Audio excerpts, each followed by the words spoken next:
I labeled it in my notes here as FMLA, Fusion Man Loves Angela. No? It's good? Yeah? That's good. All right. Fusion Man. Fusion Man. Uh-oh. So, anyway.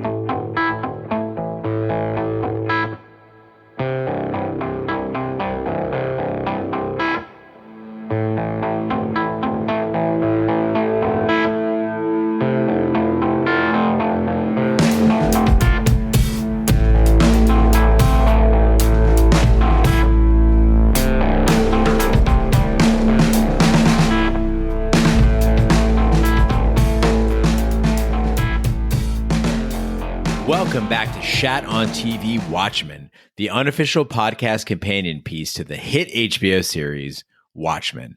I'm one of your hosts, Gene Lyons, and alongside me are my two co-hosts, the King Bee. Hello, friends. And Roger Roper. Anyone who seeks the powers of a god must be stopped at all costs from attaining it. And this is our deep dive edition where we look back on the finale of Watchmen and provide our thoughts and analysis, plus a few listener emails. Guys, this week's episode was episode 9. See how they fly. We had our Instacast yesterday. This is our deep dive now that we've had a little bit of time to digest, chew on the episode, talk with our friends, interact with the Twitter audience, and Shat listeners in general. Any change in what you thought of the episode?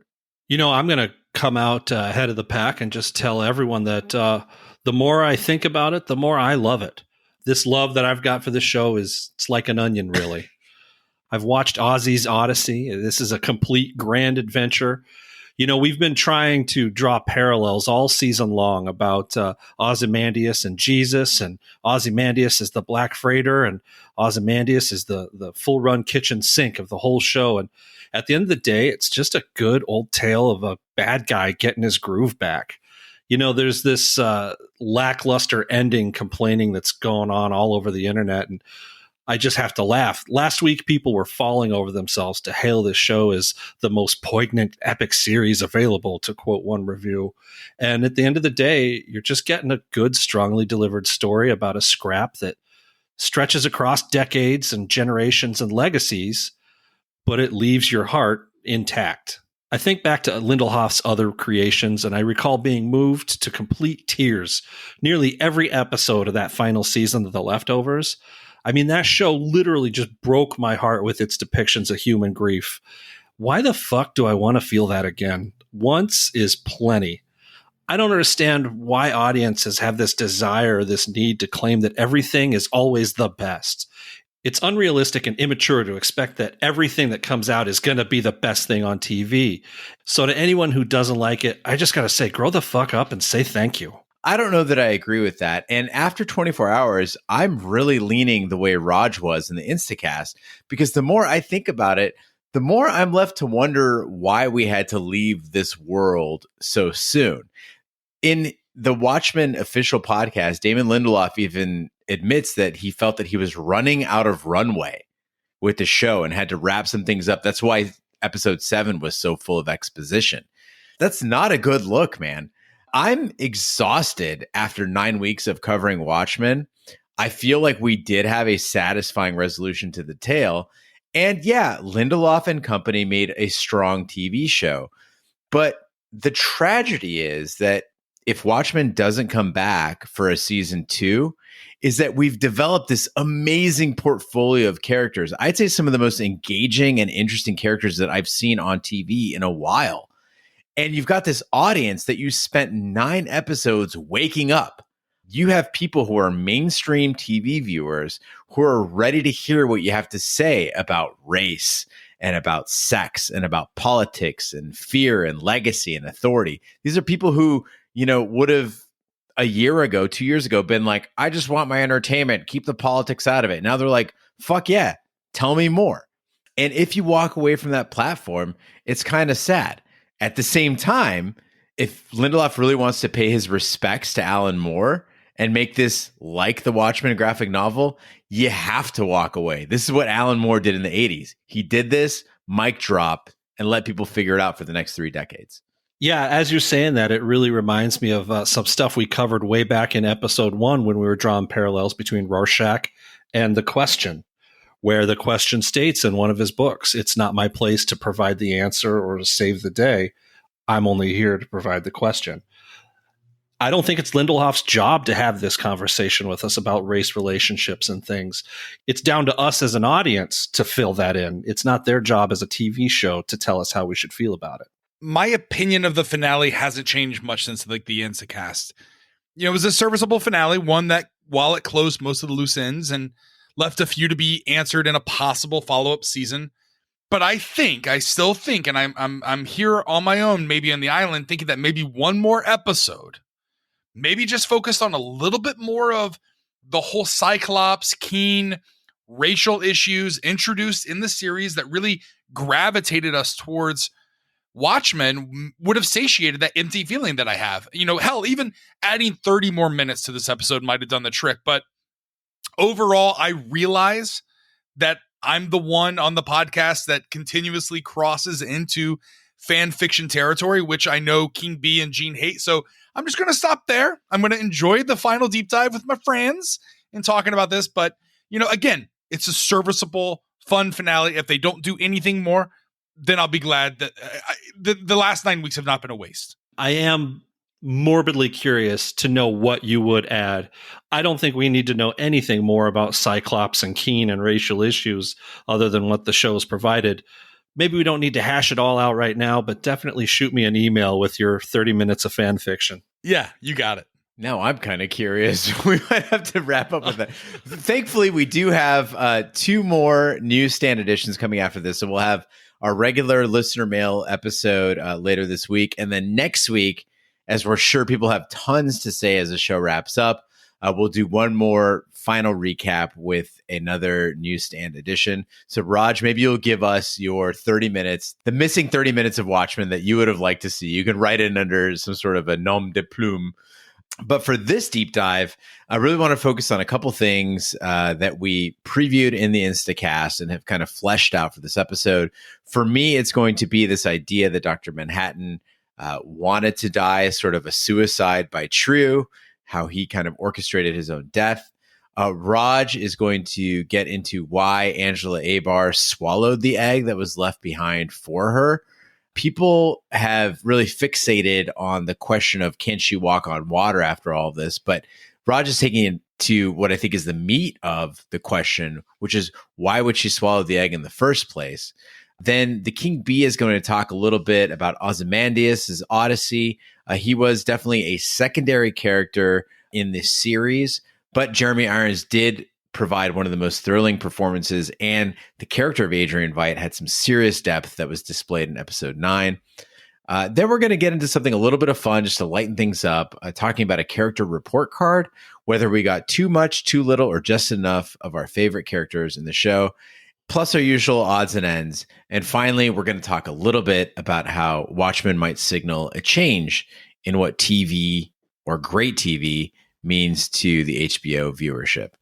Again, if you would like to share your thoughts on this podcast for the newsstand editions, please write into us at hosts@shatontv.com or call us and leave a voicemail at 914-719-SHAT. We'd love to hear from you. And that brings us to our first topic, which is this idea of Dr. Manhattan wanting to die.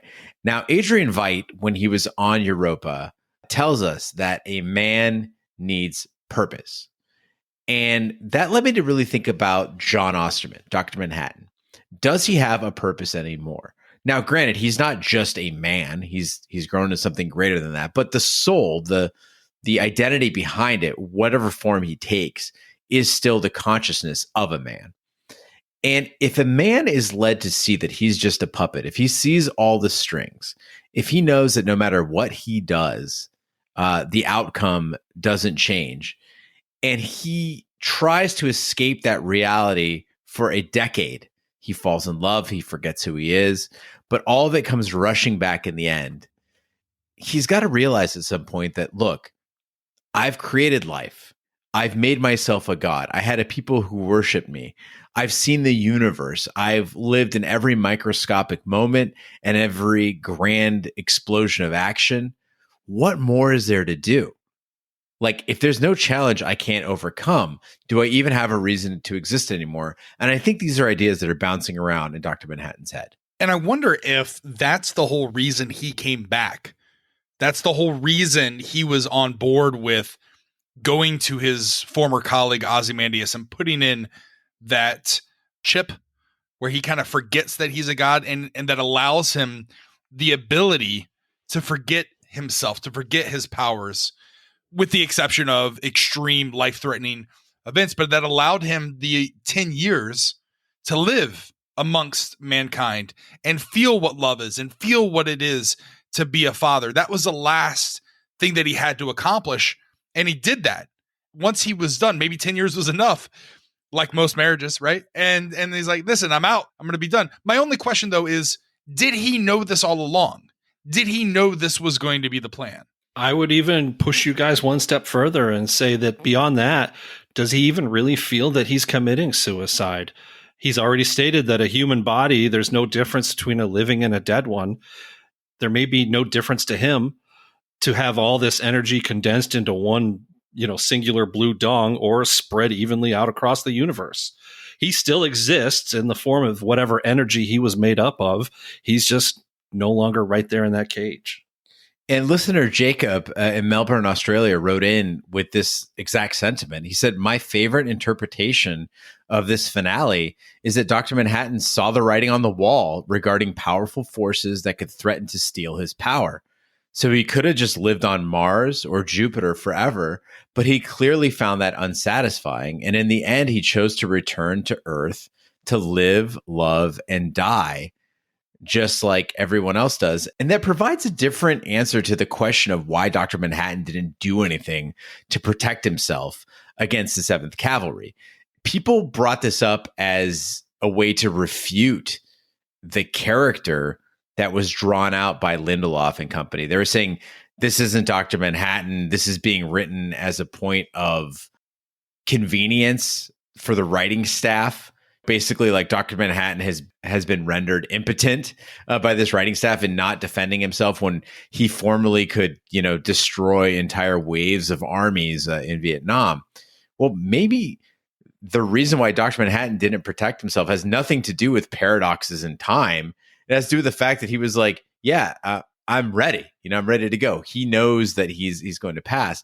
And we see that then project into an end of life scenario. So if you look at that synthetic lithium cage as more than just some sort of a kryptonite trap for a Superman, maybe John losing the present inside that cage, losing his sense of time, losing his faculties, was almost an analogy for resembling the late stages of life for a normal person. He said his goodbyes to his loved ones. He set his affairs in order. He lost his mental capacity. This all seems very normal for a human. Yeah, I'm not sure if any of you have recently had family members that have passed away at advanced stages.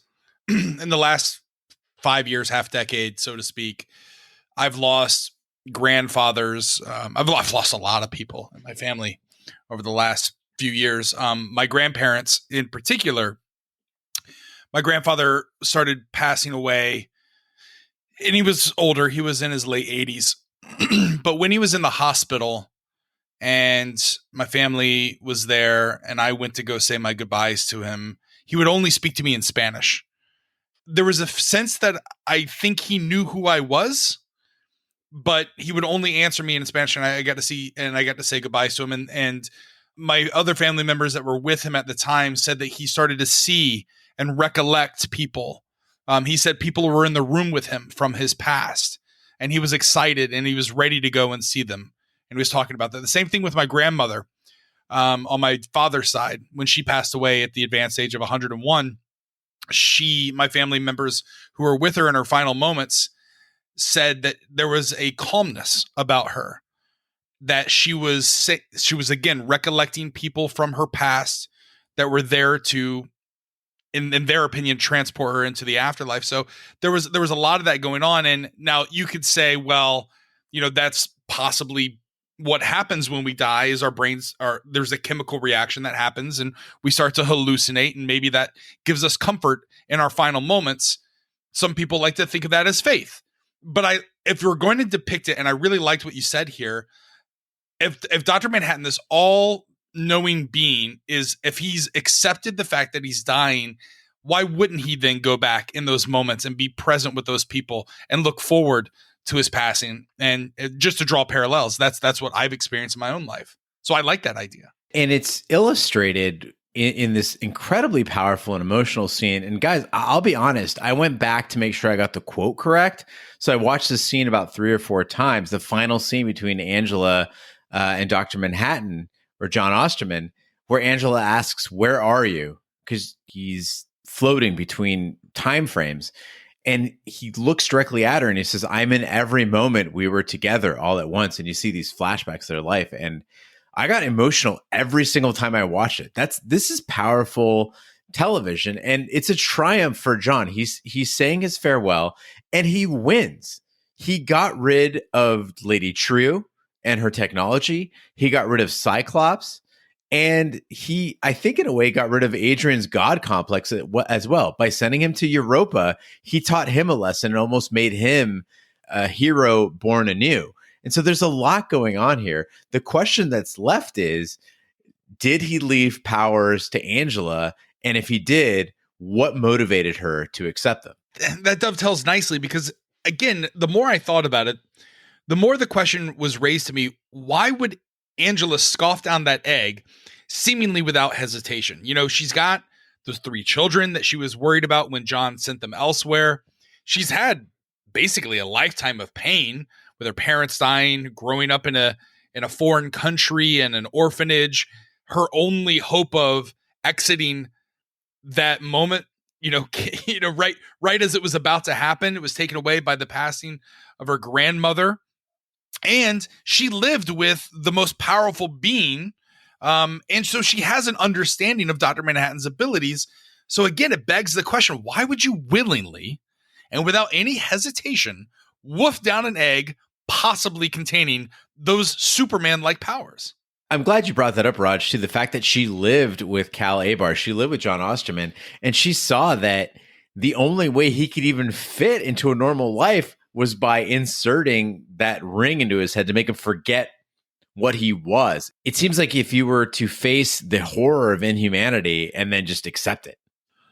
On the other side of that, we know Angela Abar, Sister Knight, to be the baddest bitch there is. And she's in control of every situation. She's not afraid to jump in with both feet. And she's just convinced she's going to be able to get the job done.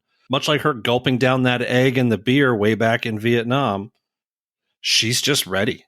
And I get that the ending is vague and you can leave it to yourself if the egg contained any powers or not. And you can debate it either way, right? Does she have the powers? Does she not? Does she float? Whatever. But the point is, this woman, like you said, Gene, who knows for a fact that if you inherit his powers, you are willingly subjecting yourself to reliving every horrible moment in your life. Your parents' death, your grandmother's death, years in the orphanage, your almost death during the White Night, and now your husband's death, and all the events that just transpired over the season. Now that becomes your existence. Why would you want that? It's almost a selfish act. I mean, she's already been through nostalgia at this point, so maybe she's like, fuck it, that wasn't so bad. I can go with it. You know, it's training wheels. Yeah, listener Rich T wrote in, and it's funny because, Raj, until you brought this up, I was still on the fence about whether or not Angela inherited these powers. But listener Rich T writes in, he says, my only qualm is about the setup to the very last scene and the question, does Angela walk on water? Of course she does. I don't see how anyone could even wonder that outcome. They were so heavy-handed with that lead up to it. I really don't see how she doesn't. I would have preferred it to be a little more ambiguous. Dr. Manhattan says to Angela while standing on the pool, "It is important that you see me here." Why else would it be important for her to see him unless it was specifically for this last scene? They even did flashbacks and voiceover replays of the conversations. He tells her to be careful about the eggs and that he can put his powers into such an item. They didn't need to replay the audio and do flashbacks. I would have gotten it from a simple scene with Angela looking at the egg and wondering. This would have left me wondering, is it just Angela hoping, or is his power really in this egg? Instead, they spill it out clearly with these voiceovers and flashbacks as if to say, hey, remember this? Well, it wasn't for no reason. I agree with listener Rich T here. They could have ended it on a more somber note. that she just finds the egg, holds it in her hand as if to question, should anyone, including myself, have these powers, regardless if they want it or seek it? And I think that's a better ending than her just swallowing the raw egg and it fading to black before we see her sink or swim. And maybe it would have been less angering to me if she just contemplated if this egg contains the ability to act like a god, is that something I actually want? I think that's what they were trying to convey as she slowly walked outside and went to the pool, consumed the egg. It was this agonizing few minutes where we're supposed to wondering what's going on in her head. I was just really nervous she was going to like drop it, or a strange bird was going to come snatch it out of her hands. If you've got all the powers of the universe in an egg, don't walk around with it. What the fuck? I also agree with this listener email. Obviously, she's going to have the powers. But the real question is, can you guys handle a show where we don't get season 2? And I would say for myself, absolutely. The notion, I think what makes these worlds interesting, the original Watchmen and this story, is the entrance or the exit of a god amongst mortals and how it alters their behavior. I think if she does have the powers, well, then she's already amongst us. She's in a world where there was just a god 4 hours ago. Now there's a different one. It's not going to make much difference. I don't need that show. I don't need season 2 of The Watchmen where the Looking Glass goes to solve a crime, but it's such a humdinger. He's got to call his pal, the omnipotent Sister Night, for help. That's not interesting. I think it's more interesting if it just ends here. We get a feeling or a notion of brave new excitement that could be, and we just move on to the next thing. Curb Your Enthusiasm, season 9. Well, to your point, some have postulated that since she has that ring, that she could seemingly pop that in her own forehead, or maybe have her grandfather, Hooded Justice, put it in there so that she would have his powers, but not know it. She would forget that she would have it, and they would only come out if her life was threatened. But what a boring fucking show that's going to be. Oh, she's got a really tough detective case ahead of her. She better stay out of trouble. But if she gets in trouble, so fucking what? See, I got to disagree there. I think that this could be the sort of thing where we're set up for a 3 or 4 season arc where everybody thinks that a Manhattan type figure is off the map. We as the viewers know it. Not even Angela knows it, and we're watching it with that deep secret involved. Like, this would be reminiscent of some of the work that Joss Whedon did on Dollhouse and Buffy the Vampire Slayer. I could see that really working as a plot point. I wouldn't be against it. At the same time, some people have written in and said, look, this is the difference between a series finale and a season finale. This feels more like a series finale where you're supposed to leave that open-ended, but everything else is tied up in a bow. If you were actually trying to extend a show, you wouldn't end it this way. Yeah, and I think people are going to ask, well, does this even fucking matter? Because, this could be the end. This could be, we may never get to explore that. And maybe that was the whole intent. Maybe that's the whole purpose that Lindelof wanted us to do. But when you think about this entire season as a whole, and so much of what we know of this character is, what happened to her. We don't really know much about Angela herself. We don't know her passions or her dislikes. We only know that trauma and how she overcame it. So to me, it doesn't seem to fit her character when suddenly she forgoes all of this, anything that makes her human, and ingests the one thing that would disconnect her from the whole world. I don't know. To me, it just seemed odd. I don't know if she would want to take on that responsibility, seeing all the chaos that happened because of his powers. Changing gears from Sister Night, from Angela Abar, there was a lot of screen time this season dedicated to Ozymandias, Adrian Veidt. Professional TV critics have called the Adrian Veidt storyline wandering, or saying that it was a waste of time. On this podcast, we disagree with that fairly strongly. And King B is here before the court to lay out his case for Ozymandias. Bring in the pigs. All right, guys. So let's start with a quick recap of Ozzy's Odyssey here. I found a pretty helpful timeline online on an article on inverse.com. So before you write in saying, oh, he just quipped it from the internet. Yeah, I did. I totally did.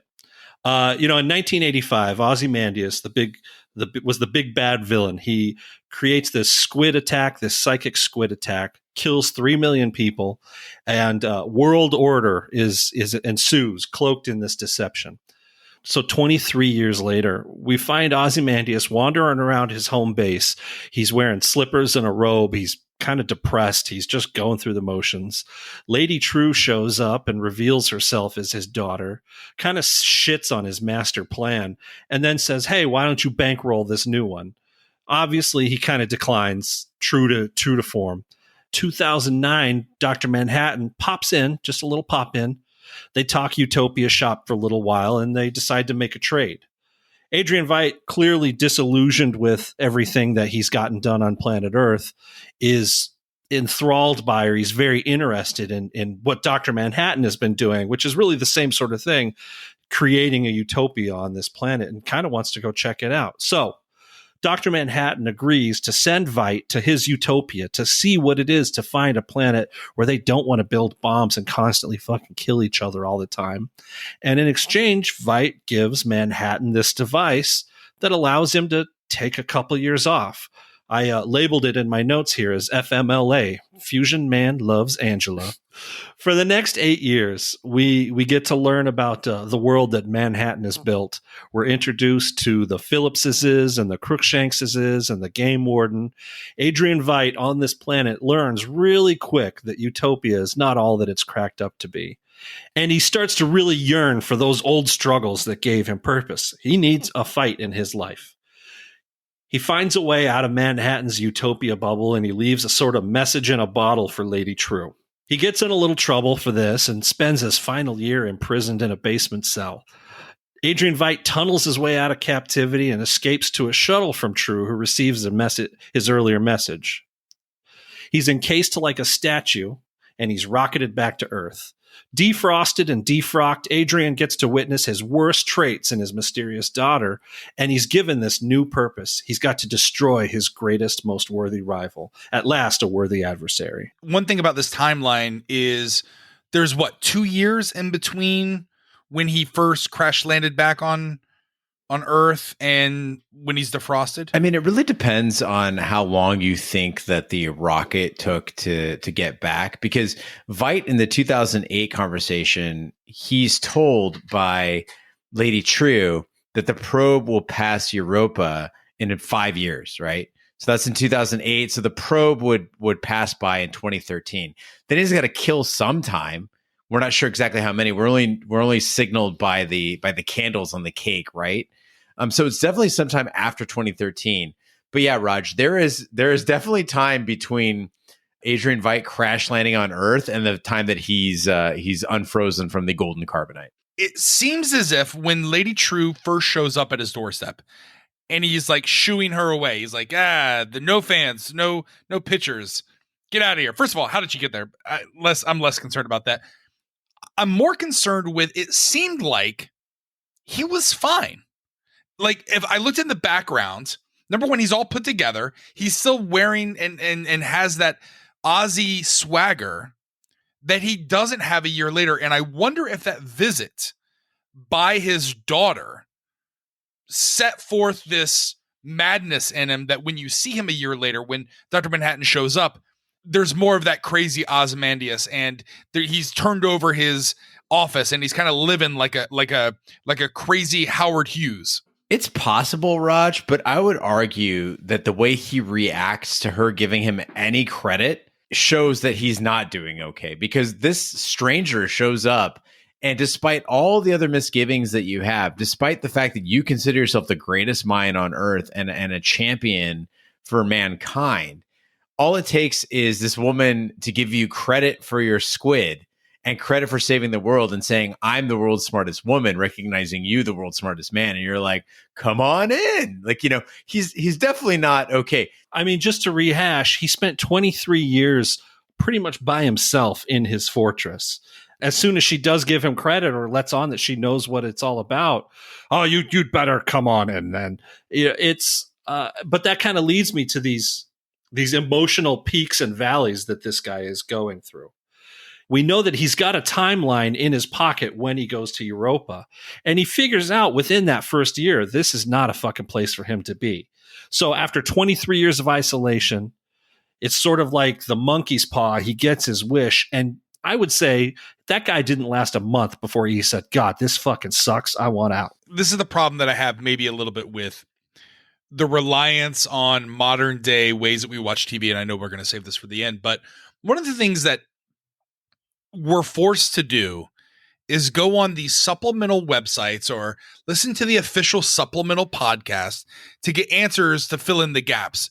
Was he really alone? Now, some things in the Peteypedia hint that Veidt was still somewhat active, but he didn't receive the recognition, the accolades that he so hoped that he would receive. Well, actually, we aren't forced to do anything.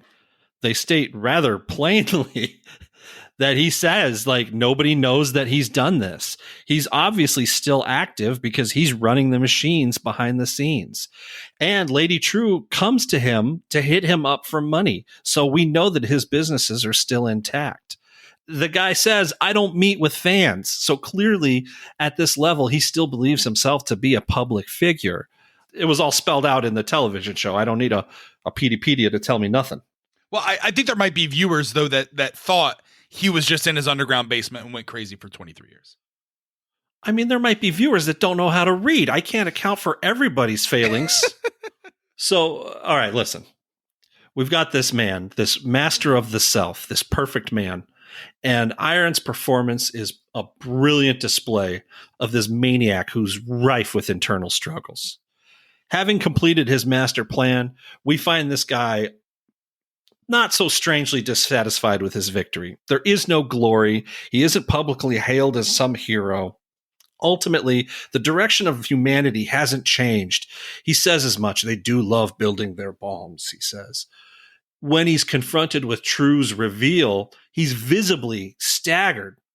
This is a huge surprise to him, but he still reverts to this righteous indignation and this outrage when she was not just a cleaning lady. She was a thief. Whatever's just burning inside of him is just dying for a chance to leap to the surface. He jumps at this chance to witness a real utopia, but once he gets there, immediately he's dissatisfied and he's moved to these homicidal tantrums. I mean, after all, this isn't even his work. He gets to look at somebody else's perfect creation. So he immediately dismisses it and has no love for it.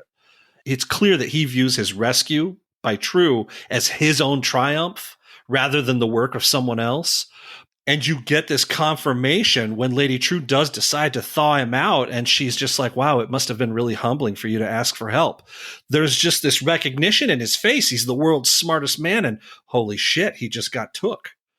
This moment just before he steps on the shuttle when Crookshanks lays the crown atop his head and wishes him Godspeed, and he's just looking in her eyes and searching. It's just this deep, soulful look. I think he's looking for something in this creature, or just maybe admiring the craft of all of it one last time, but he doesn't say anything, just turns and gets on the ship. There's so much in him that teases this depth and these internal struggles that I could watch this guy all day long. It's such an amazing performance. You know, finally in the end, that sort of righteous pride when after they've been teleported and he looks to the others and they ask, why did Dr. Manhattan send us here? And Ozymandias just triumphantly just stares at them like the answer is obvious. He goes, to save the day, of course. And he commands them to start moving machinery, and he puts this plan in motion to thwart what he knows is this ultimate worthy adversary, his own legacy. There's all this vanity and this hubris and this pride and this megalomania that's on display. I know back in the day I said Looking Glass was my favorite, but you need a good bad guy, and Veidt is the best bad guy there is.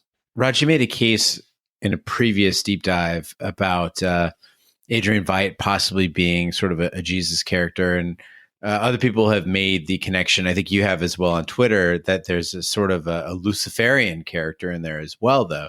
And I really love what they did here, speaking to what King B was talking about, with his impact on the people of this planet. Now, Dr. Manhattan created this species, right? He created this world and this culture, this Adam and this Eve. But we thought to this point, and people had asked, what's the story with the Game Warden? Was he impacted by Dr. Manhattan because he was one of the originals and he saw Dr. Manhattan? That's what gave him the original sin. And I think here we get the answer. Ozymandias, Adrian Veidt, is taking credit for the very character of this Game Warden. He didn't necessarily have the powers to create life, but he definitely had the power to create true humanity.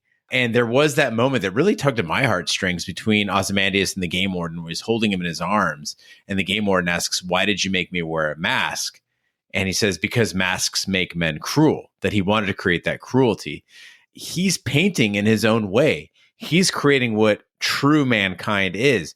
And the fact that he was able to alter genetic code essentially in just a matter of years to change what these beings are, it's a really beautiful and poignant moment. I went back and all the clues are there. The eating of the apple when we first see him gallop back to the manor and he pulls off one of those tomatoes and he eats from it. That's almost like Lucifer, imbuing Adam and Eve to eat from the tree of knowledge. And that's what he imbues, right? He gives these people, it takes them a matter of years. Once they finally do what he's goading them to do, he's giving them without telling them, he's making them believe and become a little bit more human. That's when I think he's finally ready to come back to Earth. So yeah, I do agree with you. He is more of a Luciferian character than a savior. And Roger, I think you hinted at this in the Instacast, but just to make clear to the audience, to give you a even greater appreciation of Adrian Veidt as a character and this storyline, and prove that it is not a throwaway storyline, it's important to note that this entire existence on Europa is his play. And I think you said that, Raj, but I don't think people really grasp the gravity of that. The thing that happened on the stage, the watchmaker said, that is not the play. The play is he crafted all this. If you go back to when he was on trial, the reason the prosecutor is winking at him, he wrote all of this. He created all of this. Yeah, he put the fart in. He put the fart in. That's him. He's the one who called the pigs in. He's the one that created the Game Warden. He put all of this in motion. All of this was his plan. None of this was left behind by Manhattan. All that we saw in Europa was the watchmaker's son. Now, speaking of farts, we've gotten pretty deep and heavy on this episode. People might be bored out of their minds, so it's time to have a little bit of fun. I want to do a little game called the Character Report Card. And what this is, guys, is just the simple question, because I feel like with 9 episodes, some characters I wanted more, some characters I wanted less of, and I didn't know how you guys felt about it. So we'll start from the top. And the simple question is, did we get too much, too little, or just enough of our favorite characters? And starting with Angela Abar, for me, I feel like I got too little. I really started to connect with her just at episode 9, and I wish I could have had a little more time with this character. I got to say I'm good. We get to see a full range of all the emotions out of her. We get her full tale. I'm not a huge fan of the Sister Night theme song Walk Off that she did in the first handful of episodes. I'm happy with the serving of Angela Abar that I got. If we're grading strictly among, did we get enough of this character in terms of screen time? Yes, I think we got enough of Angela Abar. I'm a fan of the character. I enjoyed Regina King's performance. She seems to be the Rorschach of our character. If there was a main linear character that brought the original story together, that's her. But like I said in my topic, we know a lot that happened to her. We don't know a lot about like what kind of makes her tick or why she would feel the need to imbue herself with God. So maybe there's a little bit of development that they could have done with this character, but overall I'm pleased. Did you miss the episode where her parents were killed in a bomb and she became a police officer because police officers killed the man that killed her parents? And then she lost her grandmother and then she came back to Tulsa after she met Dr. Manhattan? No, listen, those are things that happened to her. I'm talking about like, why would she do that? Everything we know of her character seems to be that she wouldn't have eaten the egg, but she did. Oh man, you and this egg. You got to read her therapist files. I think it's all spelled out pretty easily, comic book wise, for why she is who she is and what she does. She likes mooncakes. All right, moving on to Adrian Veidt. For me, I didn't want any less. I didn't want any more. I don't want anything to fuck with my appreciation of this character. It was perfect. I'll agree. It is the perfect amount, but I still want more. But I am one of those binge eaters when it comes to stuff that I love. There's a really great Superman tale. It's called Whatever Happened to the Man of Tomorrow.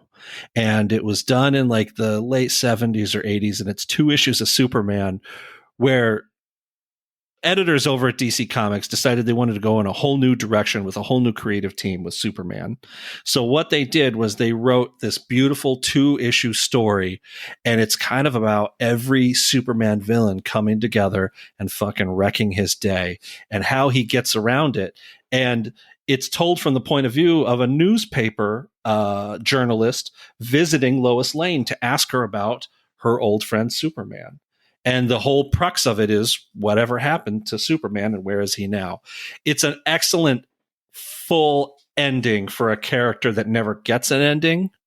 I do feel like this Ozymandias story is the same sort of thing. We finally see him carted off to jail for his crimes after he's risen triumphantly and saved humanity a second time. It's a perfect ending for a character. You know, I too like B. I overindulge in carbohydrates and bread. I can't have bread around the house because I'll eat an entire loaf in one sitting.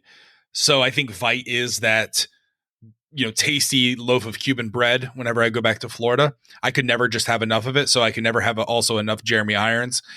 I know it doesn't fit in the theme of the finale. It would have been nice to have a scene where Jeremy Irons, Adrian Veidt, Ozymandias is being led to his cell, and he's right next to Dan Dryberg, Night Owl 2.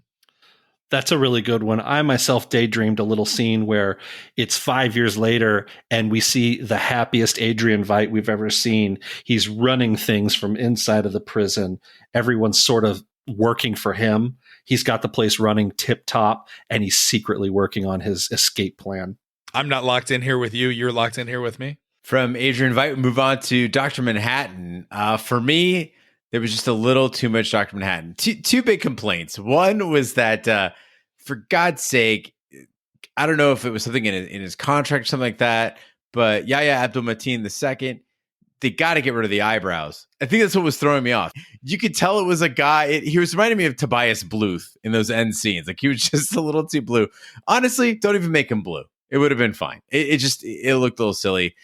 Too much Dr. Manhattan for me. I think that the end scenes when he was in that cage, I could have done with a little bit less. Certainly a lot less down below.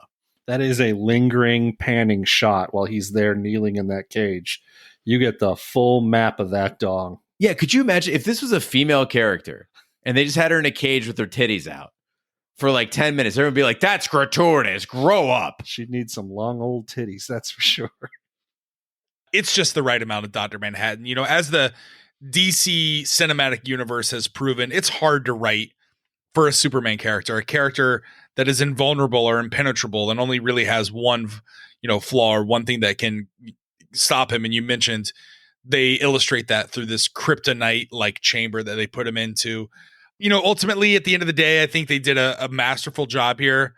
And I personally think this universe of Watchmen is more interesting without a Dr. Manhattan. Would you trade your eyebrows for 3 more inches of dong? Of course.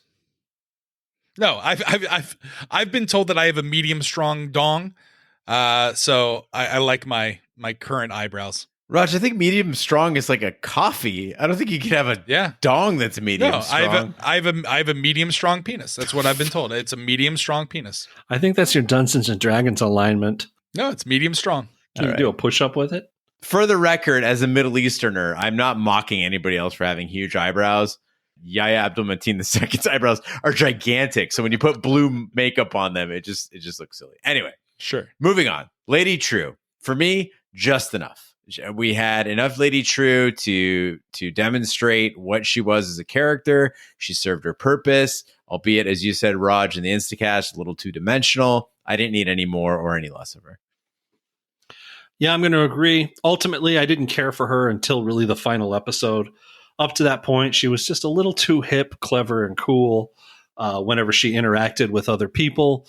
But again, she serves her purpose, and she had a cool hat. too much Lady Trieu if we're able to sit in the writer's room. I don't even show Lady Trieu until the final episode. The reveal of her knocking at the door. Maybe you have her daughter represent her, but there's always this looming mysterious figure that we're not going to see until that finale. And it would have been a cool reveal right then. But too much of her. I would have liked her to have been more mysterious. Yeah, I reacted 3 times during this episode, doing that weird, like, guy alone in the living room reaction.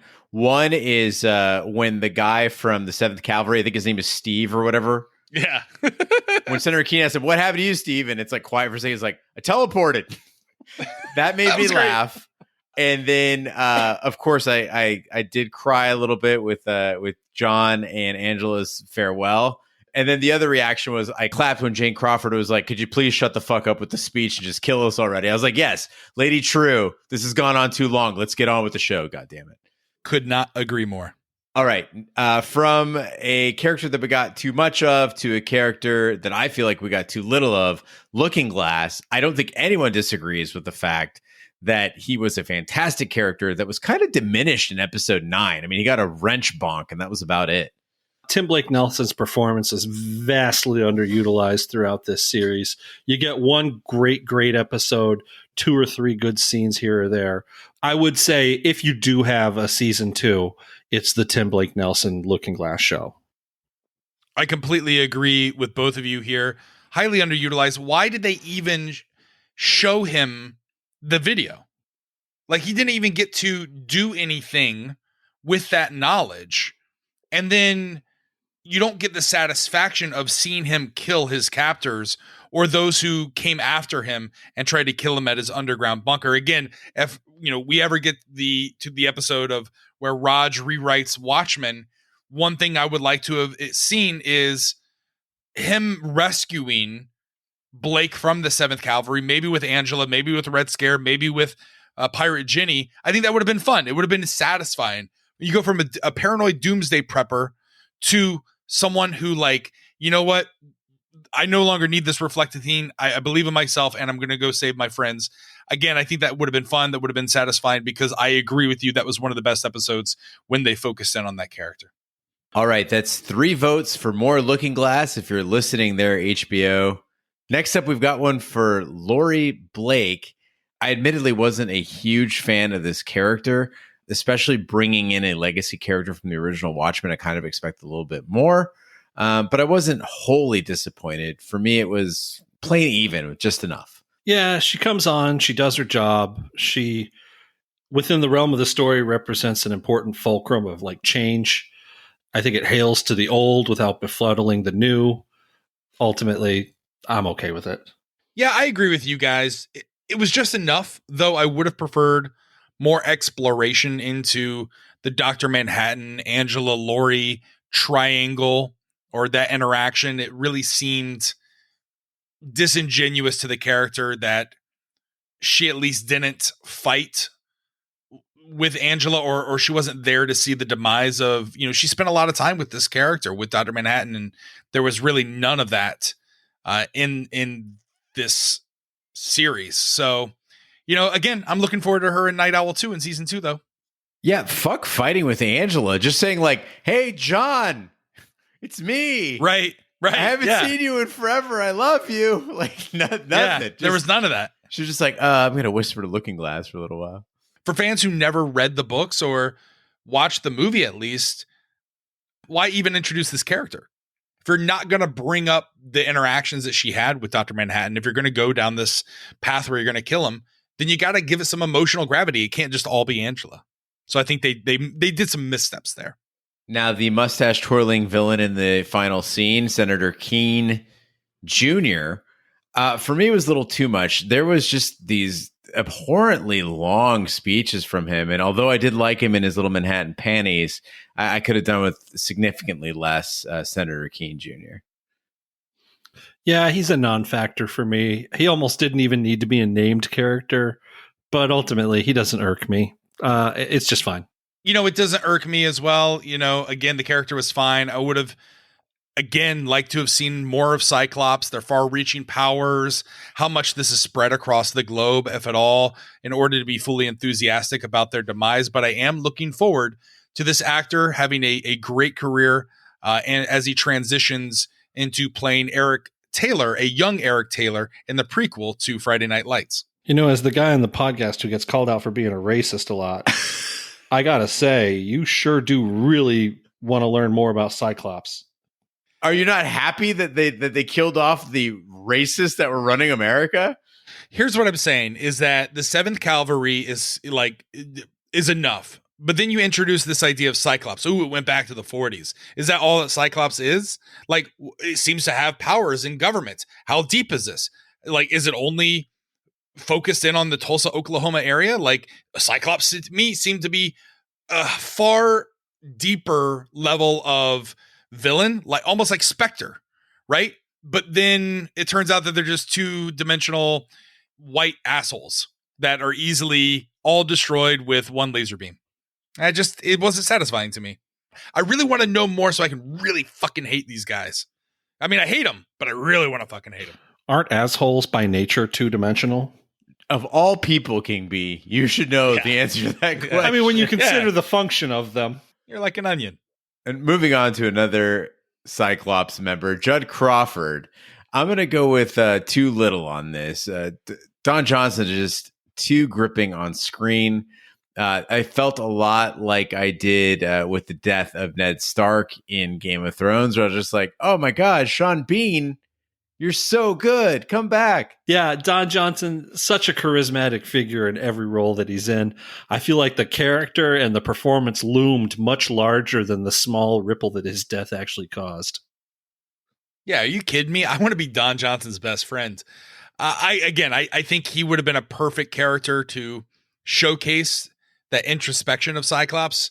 Maybe you do a couple flashbacks. You know, when the comedian dies, and a lot of people have compared Judd Crawford's death to the comedian's death in the original storyline, I think you could have brought Don Johnson back instead of maybe introducing this Keene character and given more screen time to him. I would have liked to have seen Judd during the White Knight and all this stuff. And again, if you're going to introduce this character that people liked and you were kind of like, well, is he or isn't he a bad guy?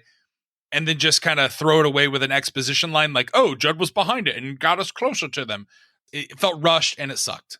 I think this is one of those cases where you really got to go back and watch the series again, which I think everyone should do. I highly recommend it. Judd Crawford, knowing what you know about him now, if you go back, you realize what a reprehensible character he is. Just think about the situation with the initial arrest that's made, right? You've got a situation where a member of the 7th Cavalry is pulled over by a black police officer, kills the black police officer. Angela grabs a guy, interrogates him, finds out where the 7th Cavalry is hid out. Judd Crawford, this whole time, is associated with Cyclops and the 7th Cavalry, shows up and fucking kills as many of them as he can to make sure that nobody can squeal on him. Like, that's why he took that plane out of the sky. That's why he risked everyone's lives, is so that his secret wouldn't be revealed. So we don't have to have new episodes or more content of Judd Crawford. We can actually go back, and suddenly the ghost of Judd Crawford is so much more nefarious than we ever imagined. I just think you could have done more with Don Johnson. I just wanted to see more of him. Maybe it's because I'm a Donaholic. So for those keeping score at home, Raj wants to be best friends with a dead racist. I want to be best friends with Don Johnson. I never said I wanted to be friends with Judd Crawford. All right, moving from Don Johnson to Louis Gossett Jr., we got the character of Will Reeves. Up until episode 9, I would have said it was just perfect. I felt like that theater scene was just a bit too much for me. You know, he's got a great background. Ultimately, little effect on the end of the plot, but it was fine. Just right for me. Just right. Yeah, I'm going to agree with Gene here. It's probably a little bit too much, but again, what if this all was his origin story? Oh, early on in the series, again, if you go back and you look, it really truly is a young hooded justice through the end of his life and passing the torch onto his granddaughter. You know, the idea of legacy, this overarching theme of legacy. I would have liked to have seen more of American hero story. They kind of left that alone. I don't know. I think people are going to say that this was his origin story as it passes along. So again, maybe too much, maybe the right amount. I can go either way here. I think I know where the King Bee sits on this one. Red Scare and Pirate Jenny. I don't know if I was so entertained by them because of the limited stream time they had, but I would have liked to see more. Tell her she's under fucking arrest. What, you guys don't have any love for Panda? Some other side characters that we didn't get to explore more of? Again, maybe they should have been involved in my hypothetical rescue of Laurie with Looking Glass. Like Looking Glass, you see him be a badass, take out all of those 7th Cavalry. I get my killing racist orgasm that I've been so desiring. And then he goes off and he assembles his crew with Pirate Jenny, Panda, and Red Scare. And they go down and they take the rest of those assholes and they rescue Laurie Blake. See, again, Raj writes Watchmen. Raj, I got to seriously question your moral compass here. You understand that the rest of these cops are not on the right side of history, right? They're trying to arrest Angela. They show up after all this shit goes down. They've fallen into Senator Keene and Judd Crawford's plan where everyone wearing a mask is just subservient. Yeah, that's why Looking Glass goes and convinces them that, they're wrong. And he assembles a crew and they go and rescue Angela and Laurie. God, there's just more and more things I want you to write. I want you to write the script for that scene when Looking Glass convinces Red Scare to join him in rescuing Laurie. I'll act it out. We'll do a radio play. All right. What about Crookshanks and Phillips? I really grew to love these characters, but I also didn't need any more of them. I would say that we got just enough. I dig that Crookshanks booty. They were a great creature. I also don't view them as necessarily a human character, more of a function.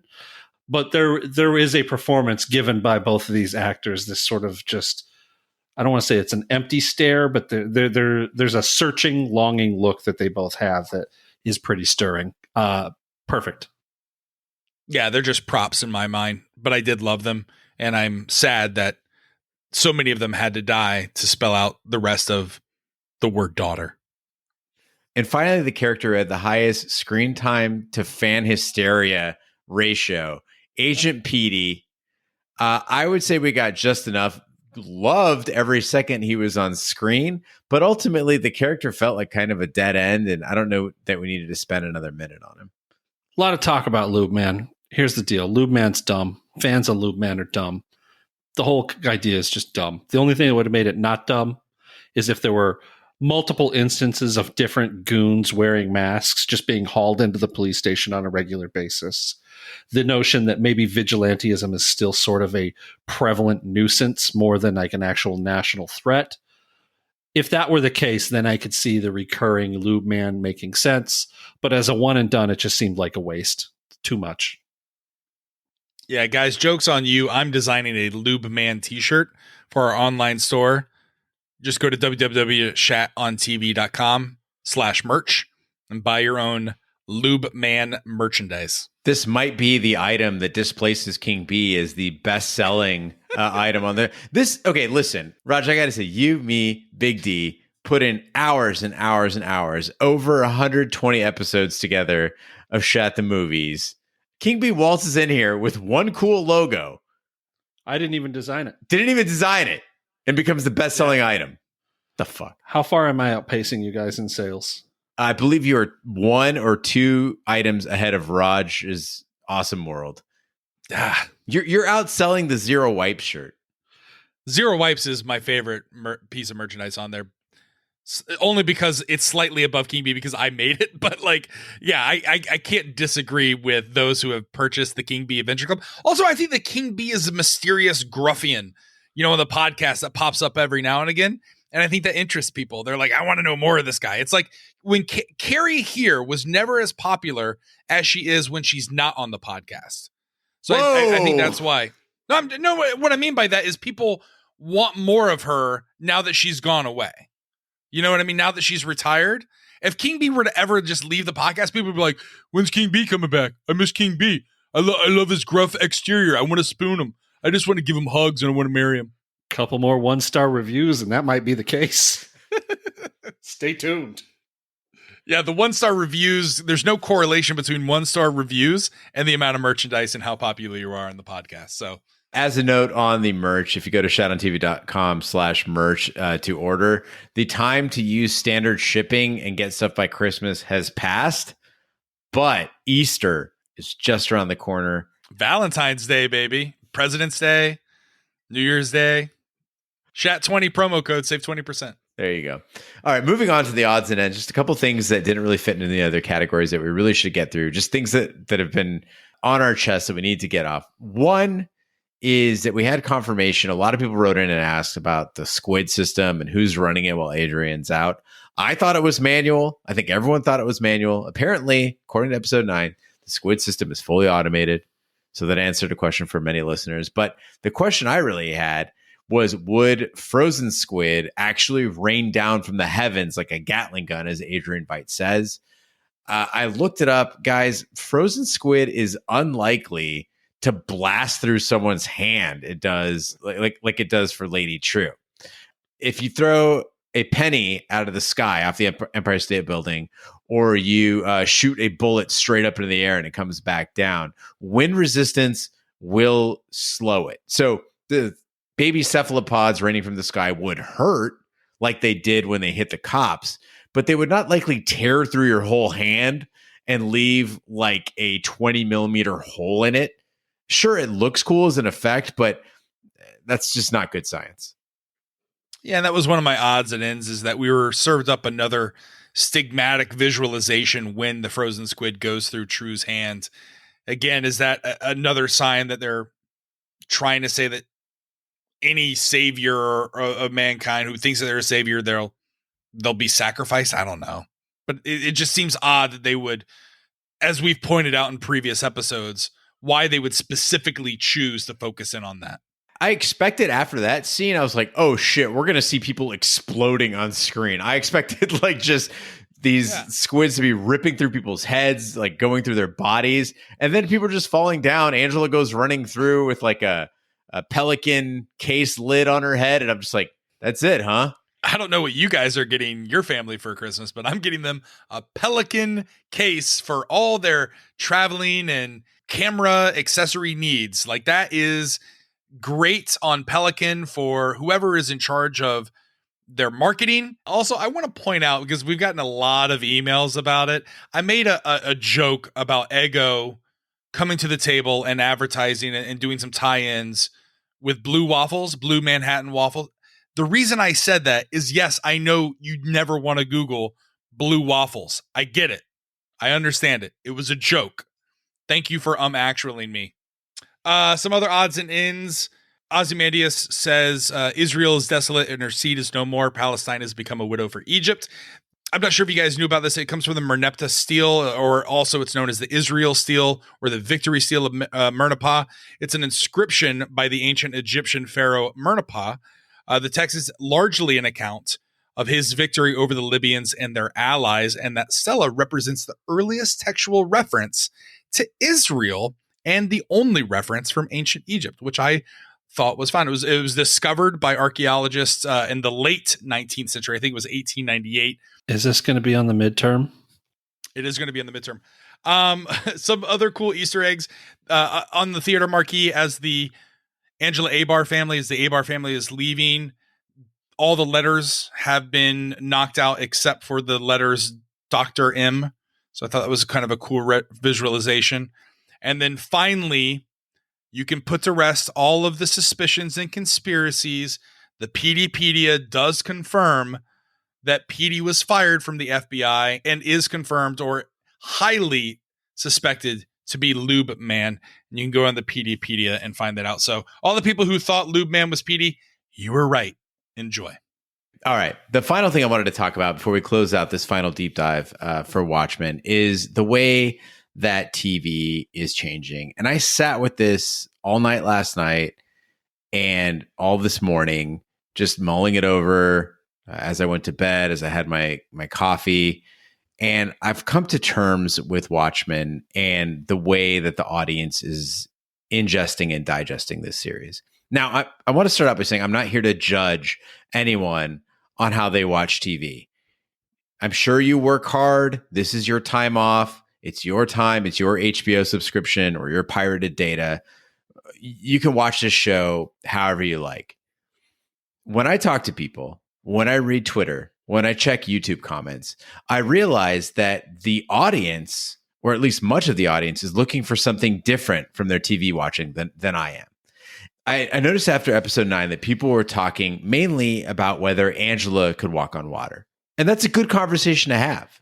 It speaks to what conclusions you drew from the show and what would the consequences of a Manhattan transfer of power be. This is food for thought. This is what TV, to me, is supposed to do. It's supposed to start these conversations. Other people were talking about the dramatic power of the show, right?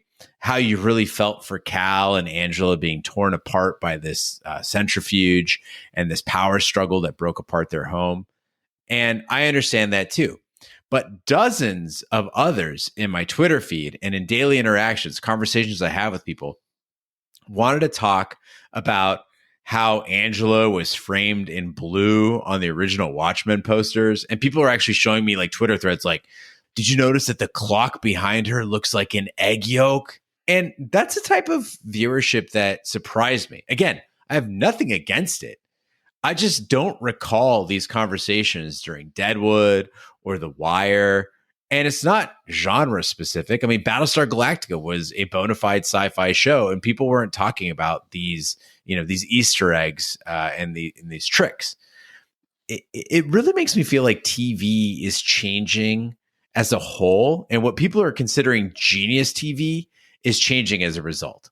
I was a culprit in that. And, sometimes I think of all the three of us, I get most excited about stuff, or that doesn't bother me maybe as much as it bothers the two of you. But I wonder if I wonder if the copious amounts of tweets that you received like that, and, that I myself indulged in, I wonder if that's because this is an IP, this is a property, this is something that people felt very connected to, and they liked pointing out those Easter eggs. It was something, it's like why people still take their kids to go hunt for Easter eggs, and the Easter eggs were actual literal eggs in the episode. And so, again, I'm not one to necessarily complain about it, because it's part of the fun, and there's a segment of the audience that wants to engage in that. And I'm not going to tell them, like you said, you're not here to tell them what to do. I probably egg them on more to do that. But I too, like you, I like having the deeper conversations, because it does make it more fun when we do our deep dives in our newsstands to respond to that versus did you see this? Did you see that? Gene and I have had private conversations complaining about various TV shows. And I think Gene said something really, really smart. He says, some of these people, they don't want to watch a TV show. They want to do a puzzle. And he's really onto something there. I am most turned off by people instantly claiming that whatever the last thing we've been watching is the greatest this, or it's the most powerful that. And I got to tell you guys, this hyperbole just drives me nuts. We can't constantly always be watching the best thing that's ever made. It's not realistic to expect. Even in the Instacast, Gene mentioned that the Battle of the Bastards in the following episode were a benchmark in television. And we spoke about it. He had misspoke. What he meant to say is that it's a high watermark. Your benchmarks are your sort of standards or your staples. Those are sort of the things that you should be able to create in a sort of paint by numbers fashion. There's a minimum quality for what you should watch in a good TV show. But a high watermark is something that kind of, I don't want to say changes the game, but really is what is, in my opinion, worth talking about. The endings of Breaking Bad, the endings of the Deadwood movie, things like these where there's these truly emotional moments or examples of incredibly clever and smart storytelling. Contemporary audiences seem to be chasing a fix where they're always looking for the greatest, bestest thing, and they're always wanting whatever they're watching to completely eclipse everything that they've seen before that. It's just not realistic. You're all a bunch of junkies, and you're headed for a huge crash. I think when we get excited about the Dr. M in the background and things like that, you're really building yourself up to something that's ultimately going to let you down. Sometimes a cigar is just a cigar, and an Easter egg is just a wink and a nod, and that's about as much discussion as it warrants. It's time to start asking for a little bit more depth. If you're considering these individuals junkies, then that makes us the dealers. Because the reason they search out for podcasts like this is they want to confirm their suspicions. They want to hear their puzzle pieces put together. They want to search out those that are piecing the puzzles together. The way that we're interacting with television lends it, especially in series like this, where there are theories and there are different clues that are presented on the screen and hidden in the background. They seek out individuals like ourselves to interact with and help them on this journey with them. So in a way, we're kind of also feeding that. I don't really know why people listen to us. I barely do half the time. But if that's the case, then I'm doing a disservice to our listeners, because that's not why I watch these shows. If you look at what I wanted to talk about, even in this episode, I wanted to talk about what was the meaning behind Dr. Manhattan's decision to die. Did he actually actively decide to die? And if so, why would he? Raj, you talked about Angela, swallowing the egg, and why would she do that? Is that true to her character? And what does that mean about her as a person? The King Bee talked about this dramatic arc with Adrian Veidt and all the changes that we saw this character go through. We talked about whether we wanted more or less of characters, if we thought the show did a good job utilizing the characters that were created in this narrative. We might have taken 30 seconds here or there to talk about a weird odds and ends or like a weird thing that we noticed, but there's tons to talk about that doesn't make us, dealers in theories. Now the newsstand is totally different, right? Because that is people writing in about what they want to talk about, in which case I'm happy to discuss it. And it's fun. It's fun when people pick out things like the waffle thing. I don't think that's the entirety of what we do here. But I'm happy to be that dealer. If you want your fix, just follow me at Roger_Roper on Twitter. Neither of these approaches is wrong. If you want to make a TV show that's a puzzle with a bunch of Easter eggs, that's cool. If you want to make a drama that's very powerful and thought-provoking, that's fine too. And I believe in this series, Lindelof did have something to say, and he said it. And that's that legacy is a powerful force, and that a reckoning is due in this country, and that racism is an American legacy, that extremism leads to brutality. All those motifs are there. But the executive producer, Damon Lindelof, also expressed that his goal was to make something befitting the Watchmen label. That's what he called his brass ring. What he wanted to go with was, at the end of this, when I'm all done, will people watch this and go, yes, that deserves to be called Watchmen? And I think that at times, those two goals, expressing himself and paying homage to the greatest graphic novel ever written, might have stepped on each other's toes. And that's not to say that the show is imperfect, but rather that for the segment of the audience that became preoccupied with Easter eggs, that the show was more than happy to supply, they might have been distracted from some really impressive storytelling and some really mature themes. And so my only ask is that everybody take the time. If you watched it for the narrative, like I did, go back and appreciate those Easter eggs. And if you watch it for the Easter eggs, go back and discover what the marrow of this story is, because it's a really, really good TV show. I think that's really well put. Yeah. Nicely done, Gene. And again, hats off to you for those who don't know the behind the scenes, Gene is our producer. He's the one that makes sure that we're tight on our recordings, and he's the one that unfortunately has to do all the editing on this. So again, we didn't break you, but I think one or two more episodes might have done the trick, because it's not easy doing 4 podcasts a week. And again, B and I just show up and come to the table with some ideas, but you're really the mastermind behind the whole production. So again, thank you so much. And fans, make sure that you give 5-star reviews just to Gene. But, when we started on this journey, God, what seems, and it was months ago, when I was over at your house with a bunch of your friends, Gene, we watched the ultimate version of Watchmen. I reread the comic books. I even read the expanded DC universe to get some more context to see if they would bring in any storylines. And they did.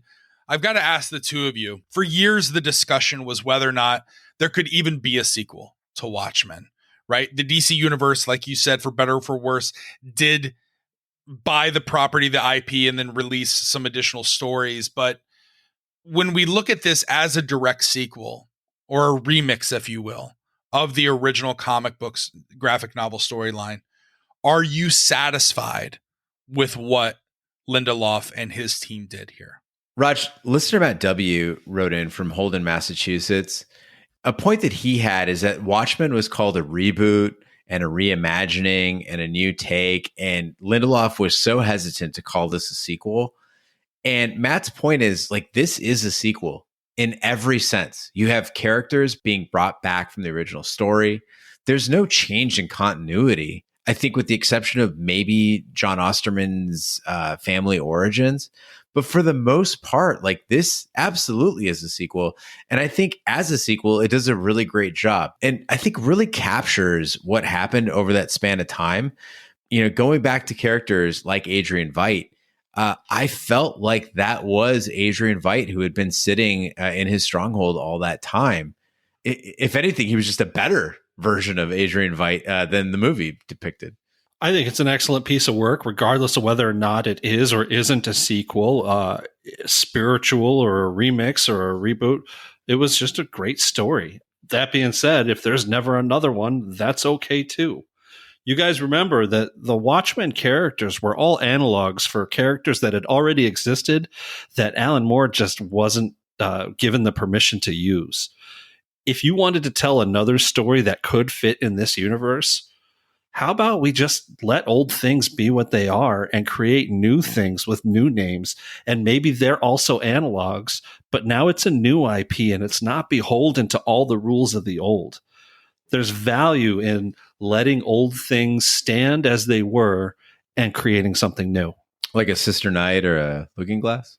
Yeah, those things are well and good, but now we'll just create a Looking Glass analog. We'll call him Shiny Eye.